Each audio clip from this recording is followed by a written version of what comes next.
Morning बच्चों। पिछली classes में हमने रिकर्सिव रूल, एक्सप्लिसिट रूल और एपी के बारे में पढ़ा था। आपने जो रिकर्सिव रूल था उसमें किस तरह से किया था कि भी आपको क्या दी होती थी, प्रीवियस टर्म की हेल्प से हम नेक्स्ट टर्म निकालते थे।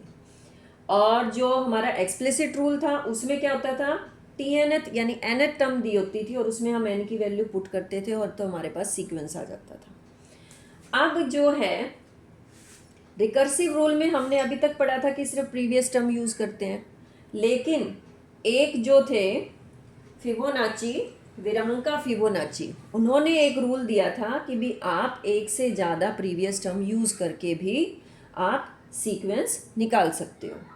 तो उसमें इसने बोला the recursive rule does not only have to involve the previous term, it could involve the previous 2 और मोर टर्म्स। तो ये फेमस एग्जाम्पल था इसका, v1 v2 v3 up to so on. Here v1 is equal to 1, v2 is equal to 2 and vn is equal to vn minus 1 plus vn minus 2 for n is greater than equal to 3. तो अब इसमें हम जैसे निकाल के दिखाएंगे तो कैसे निकालना होता था, ये आपको ऑलरेडी बता रखा है कि भी आप एक से ज़्यादा प्रीवियस टर्म यूज करके कैसे सीक्वेंस को निकाल सकते हो।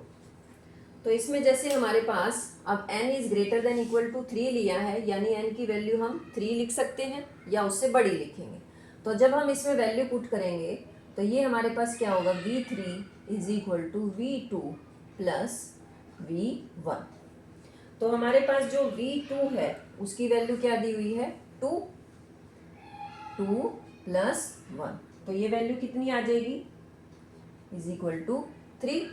इसी तरह से v4 निकालेंगे तो क्या होगा, v3 plus v2 is equal to, v3 की वैल्यू क्या है 3 और v2 की वैल्यू हमें क्या दी हुई है 2, दैट इज इक्वल टू 5। इसी तरह से v5 जो है वो क्या होगा, v4 plus v3 that is equal to 5 plus 3। जो v3 की वैल्यू वो क्या है 3 है और v4 की वैल्यू क्या है 5, तो ये वैल्यू कितनी आ गई 8। तो इस तरह से हमारे पास सीक्वेंस क्या होगा, सो सीक्वेंस इज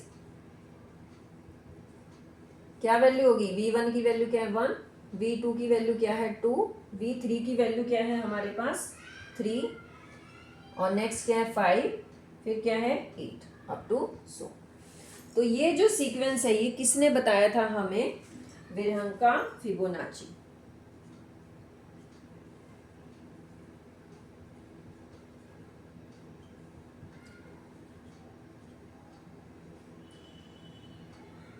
ये आप जब बड़ी क्लास में हो जाओगे तो आपको इसके बारे में थोड़ा सा और ज़्यादा पता चलेगा।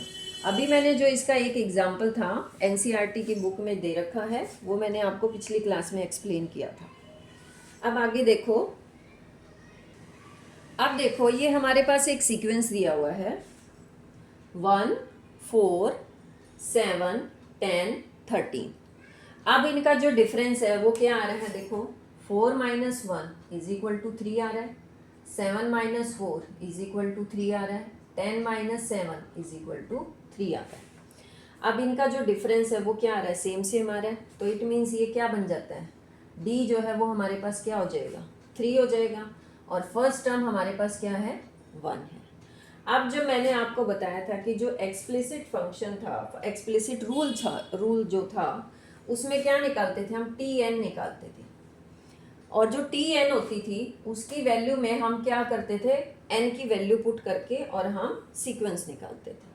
अब यहाँ पर जो ये टी एन है, टी एन की value according to A P क्या फार्मूला था, a plus n minus 1 into D.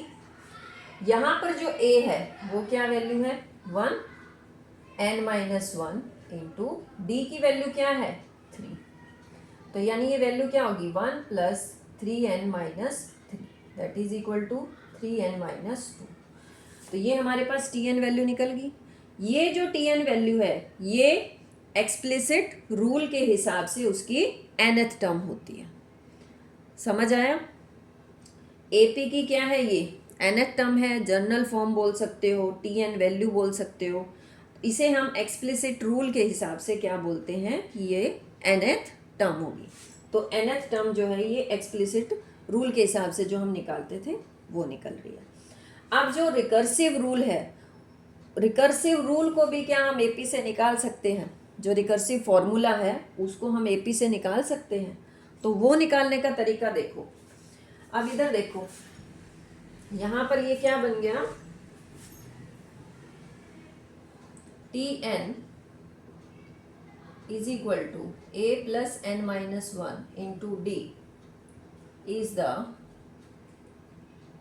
explicit rule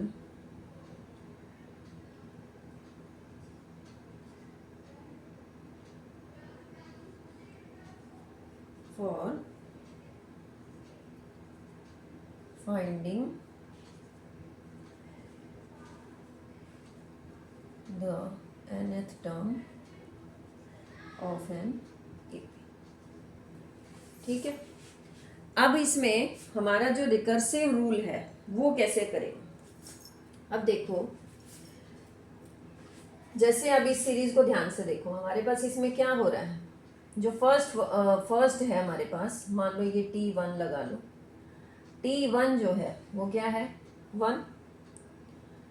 T2 जो है,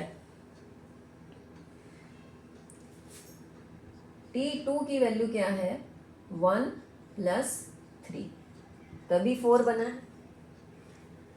T3 की वैल्यू जो है वो क्या बन रही है, 1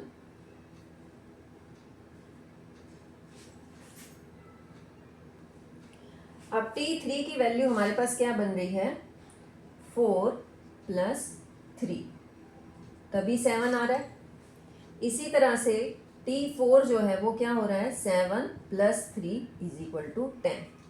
यानी आपकी जो प्रीवियस टर्म है उसमें क्या जोड़ रहे हैं हम, 3 जोड़ रहे हैं, तब हमारी नेक्स्ट टर्म निकल रही है।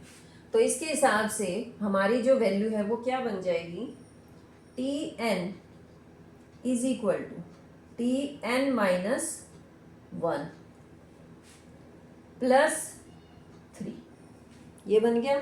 अब इसमें जो n की वैल्यू है वो आप क्या लोगे, for n is greater than equal to 2। ठीक है, और जो हमारे पास T1 होगा वो क्या दिया होगा, 1। अब वैल्यू पुट करके देखो, ये हमारा रिकर्सिव रूल निकला है। अब इसमें वैल्यू पुट करके देखो, n की वैल्यू जब आप 2 रखते हो तो ये क्या बन रहा है, T2 is equal to T1 plus 3। T1 हमारे पास क्या है, 1। T2 जो है वो वैल्यू कैसे निकलेगी, 1 plus 3 that is equal to 4। तो ये बन गया रिकर्सिव रूल। तो कैसे बनाया, T1 तो 1 था, T2 में हमने 1 प्लस 3 जोड़ा, T3 में हमने 4 प्लस 3 जोड़ा, T4 में हमने 7 प्लस 3 जोड़ा। यानी जो हमारी प्रीवियस टर्म है उसमें हमने एक कांस्टेंट नंबर ऐड करते जा रहे हैं। तो हमारे पास क्या बन गया, Tn is equal to Tn minus 1 plus 3 for n is greater than equal to 2। अब n is greater than equal to 1 नहीं लेंगे, वरना यहाँ पर क्या आ जाएगा, T0 आ जाएगा। उसकी वैल्यू कहाँ से लाएंगे, तो इसलिए इसकी वैल्यू हमने T1 की वैल्यू तो रख दी है 1, और n is greater than equal to 2 के लिए हमने ये फॉर्मूला बना लिया। अब हम कुछ प्रॉब्लम सॉल्व करेंगे इनसे, एपी से रिलेटेड। क्वेश्चन है, which term of the sequence Tn is equal to 5n minus 3 for n is greater than equal to 1 is 607। यानी किस टर्म के लिए वैल्यू 607 आती है, जबकि Tn टर्म आपको 5n माइनस 3 दिया हुआ है। तो ये क्या दिया हुआ है हमें, एक तरह से एक्सप्लिसिट रूल दिया हुआ है, Tn टर्म दी हुई है जो। तो अब इसमें हमारे पास देखो, Tn जो है वो क्या दिया है, 5n minus 3 for n is greater than equal to 1। अब यहाँ पर 607 इसने ऑलरेडी वैल्यू दे दी है, तो 607 is equal to 5n minus 3, क्योंकि हमें n नहीं पता, टर्म उसने पूछी है और वैल्यू हमें ऑलरेडी दे दी। तो 607 plus 3 is equal to 5n। तो ये वैल्यू क्या आ गई, 610 इज इक्वल टू 5n। तो 610 by 5 is equal to n। तो आप इसको इससे काटो तो वैल्यू क्या आ गई, 1, 5 1 जा 5, 5 2 जा 10, 5 2 जा 10। तो n की वैल्यू जो है वो कौन सी है, 120 2 है, यानी टर्म कौन सी होगी 122। नेक्स्ट क्वेश्चन देखो। क्वेश्चन है a person books a taxi to travel in a city. The taxi company charges a fixed booking fees ₹200। यानी एक पर्सन है जो आपके क्या करता है, एक टैक्सी लेता है किराए पर, और उसमें क्या कहता है कि उसकी जो फिक्स्ड बुकिंग फीस है वो कितनी है 200 प्लस 40 रुपीज़ पर किलोमीटर ट्रैवल। यानी अगर आप जैसे 1 किलोमीटर चलता है तो 40 रुपीज़, 2 चलेगा तो कितना हो जाएगा 80 रुपीज़, 3 चलेगा तो क्या हो जाएगा 120 रुपीज़। तो वो किलोमीटर के हिसाब से कितने जोड़ेगा 40 रुपीज़ जोड़ेगा। Right the sequence representing the total fair after travelling 1 kilometre, 2 kilometre, 3 kilometre and so on. तो पहला तो आपको क्या बताना है, एक सीक्वेंस बताना है। फिर अब वो पूछ रहा है if a person travels 10 kilometre what will be the total fair. तो पहले तो हमें इसका सीक्वेंस बनाना पड़ेगा। अब इसमें हमारे पास क्या है, फिक्स्ड प्राइस कितना है,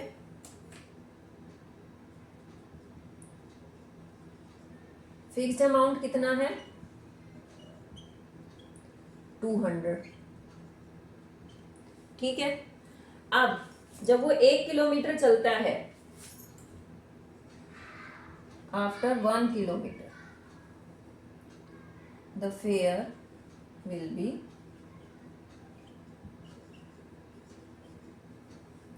कितना होगा 200, तो फिक्स रहेगा। अब कितना चला है 1 किलोमीटर चला है, हर किलोमीटर में कितने जोड़ेगा वो 40 रुपए जोड़ेगा। तो 200 प्लस 40, तो वैल्यू क्या आ गई हमारे पास 240।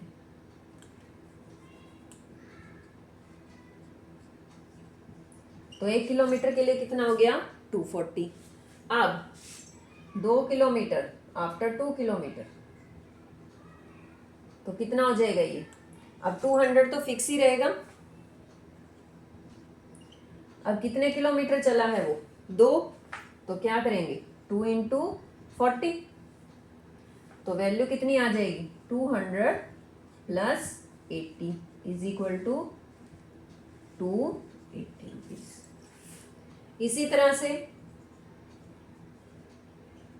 3 किलोमीटर पर कितना होगा 200 हमारा फिक्स ही रहेगा, 3 इंटू 40, तो वैल्यू कितनी आ जाएगी 200 plus 120 that is equal to 320। तो अब हमारे पास सीक्वेंस क्या बन रहा है, पहली वैल्यू क्या है 240, दूसरी वैल्यू क्या आई 280, तीसरी वैल्यू क्या आई 320 अप टू 100। अब उसने क्या कहा है कि हमारे पास सीक्वेंस तो आ गया।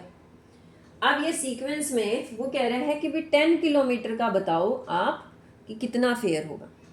अब इसमें देखो डिफरेंस क्या आ रहा है हमारा, इसमें इन दोनों को माइनस करो, 280 माइनस 240 40 है, 320 माइनस 280 वैल्यू कितनी आ रही है इसमें 40 है।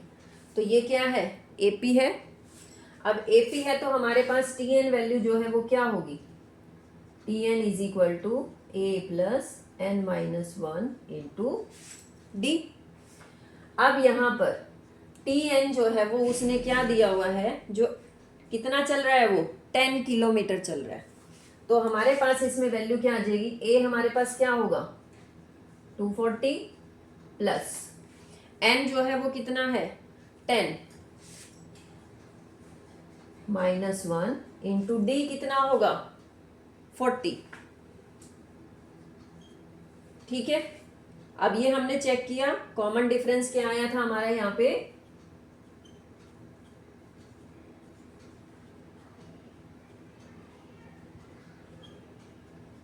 जो कि डी होता है, तो टी एन टर्म हमारी ये होगी 240 प्लस 10 माइनस 1 इंटू 40। अब इसको सॉल्व करेंगे तो क्या आएगा 9 इंटू 40, तो 240 प्लस 360 हो गया। तो वैल्यू कितनी आई है 0, 6 और 4 10, 3 और 2 5 और 1 6, यानी हमारे पास 10 किलोमीटर चलने पर कितना खर्च आएगा उसका? 600 रुपीज़। अब हमने पहले क्या किया, एक बार दोबारा देख लो। उसने एक टैक्सी ली थी, उसने कहा कि एक बुकिंग फीस का जो फिक्स्ड प्राइस है वो तो 200 रहेगा, लेकिन पर किलोमीटर वो 40 रुपीज़ जोड़ता चला जाएगा। तो 1 किलोमीटर में हमारा कितना हो गया? 240। 2 में हमारा 40 से 2 से मल्टीप्लाई कर देंगे 280। 3 में क्या हो जाएगा? 320। अब हमारे पास ये सीक्वेंस हो गया। अब इस सीक्वेंस को हम चेक करते हैं तो ये क्या आ रहा है, क्योंकि इसका कॉमन डिफरेंस आ रहा है 40, तो इसलिए ये क्या हो गया? AP हो गया, क्योंकि ये कांस्टेंट टर्म से इसमें क्या हो रही है? बढ़ोतरी हो रही है। तो जब कांस्टेंट टर्म से बढ़ोतरी हो रही है तो इट मीन्स ये क्या है? ये क्या बन गया? AP हो गया। तो हमारे पास TN वैल्यू का फार्मूला हमने पढ़ा था, A + n-1 × D। वहाँ पर n की वैल्यू हमें दी हुई है 10, क्योंकि उसने कहा है if a person travel 10 kilometre, तो n की वैल्यू हम रख देंगे 10। तो वहाँ से हमारे पास उसका टोटल फेयर आ जाएगा। नेक्स्ट क्वेश्चन देखो।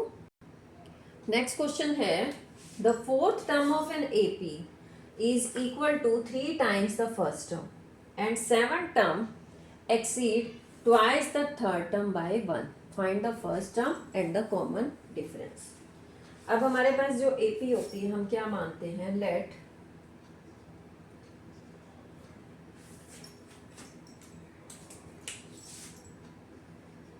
let AP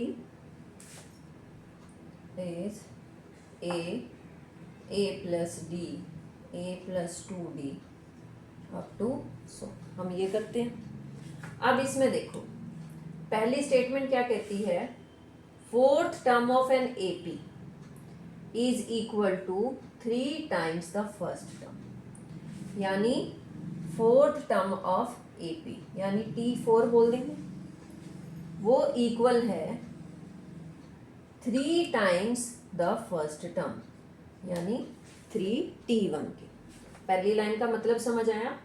T4 जो है वो इक्वल है 3 टाइम्स द फर्स्ट टर्म, ठीक है। सेकेंड टर्म में क्या कह रहा है? सेकेंड लाइन में 7th टर्म यानी T7 exceed twice the third term by 1, यानी अगर हम थर्ड टर्म को ट्वाइस कर दें बाय, ठीक है। तो अब इसकी वैल्यू देखो, यहां पर हम इसे ऐसे लिख सकते हैं T7 minus 2T3 is equal to 1। अब इस T4 की वैल्यू देखो, हमारे पास Tn की वैल्यू क्या होती है? Tn is equal to A + n-1 × D होता है, ठीक है। तो हमारे पास T4 की वैल्यू क्या होगी? T4 is equal to A + 4-1 × D, तो A + 3D ये हो गया। और T1 जो है वो क्या होती है? फर्स्ट टर्म होती है, तो उसकी वैल्यू क्या होगी? T। इतना समझ आया? अब इसकी वैल्यू रखो यहाँ। T4 की वैल्यू क्या है? A + 3D is equal to 3A। ये समझ आ गया? अब इसको क्या लिख सकते हैं? 3D is equal to 3A minus A, तो क्या आ जाएगा? 3D is equal to 2A। इसको नंबर 1 दे दो। अब यहाँ देखो T7 को आप क्या लिखोगे? T7 is equal to A + 7-1 × D, ठीक है। तो अब ये वैल्यू क्या हो जाएगी? A + 6D। इसी तरह से T3 की वैल्यू क्या निकलेगी? A + 3-1 × D that is equal to A + 2D। हमने ये Tn का फार्मूला लगाया है A + n-1 × D। तो यहाँ से ये दो वैल्यू आ गई। अब इस वैल्यू को रखो। T7 की वैल्यू क्या होगी? A + 6D माइनस 2 ब्रैकेट लगा दो। T3 की वैल्यू क्या है? A + 2D is equal to 1। अब इसको सॉल्व करो। A + 6D minus 2A minus 4D is equal to 1। तो यहाँ पर ये वैल्यू क्या आ गई? 6D और 4D, तो वैल्यू क्या आ गई? 2D। एक प्लस है एक माइनस है। यहाँ पर क्या है -2a प्लस a है, तो क्या आ गया -a इज इक्वल टू 1। अब यहाँ से एक वैल्यू निकाल लो, यहाँ से हमारे पास वैल्यू क्या आ जाएगी, d की निकाल लो, तो वैल्यू क्या आ जाएगी 2/3a। ठीक है, अब इस वैल्यू को यहाँ पुट कर दो, इसको नंबर 1 दो, पुट फर्स्ट इन सेकेंड। अब देखो क्या आया 2 × 2/3a minus a is equal to 1। तो वैल्यू क्या आ गई है 4a/3 minus a is equal to 1। LCM ले लें। एलसीएम में क्या होगा, सबका पूरे का ले रही हूँ मैं इक्वल टू के, इधर का भी, इससे क्या होगा क्रॉस मल्टीप्लाई करने की ज़रूरत नहीं पड़ेगी, हम नेक्स्ट लाइन में इसको छोड़ देंगे। तो ये वैल्यू क्या आ गई 4a minus 3a is equal to 3 हो गया। अब नेक्स्ट लाइन में क्या आ जाएगा, ये 4a minus 3a is equal to 3, क्योंकि सबके ऊपर ले लिया ना मैंने एलसीएम। अब ये वैल्यू क्या आ जाएगी इधर, 4a में से 3a गया, कितना आ गया a, तो a की वैल्यू क्या आ गई हमारे पास 3। तो हमारा जो पहला क्वेश्चन था उसने कहा था कि फाइंड द फर्स्ट टर्म, तो a की वैल्यू क्या आ गई है यहाँ पर 3। अब a की वैल्यू को यूज करके हम d निकाल देंगे। तो a की वैल्यू क्या है 3, हम यहाँ पुट कर दें, पुट a इन फर्स्ट।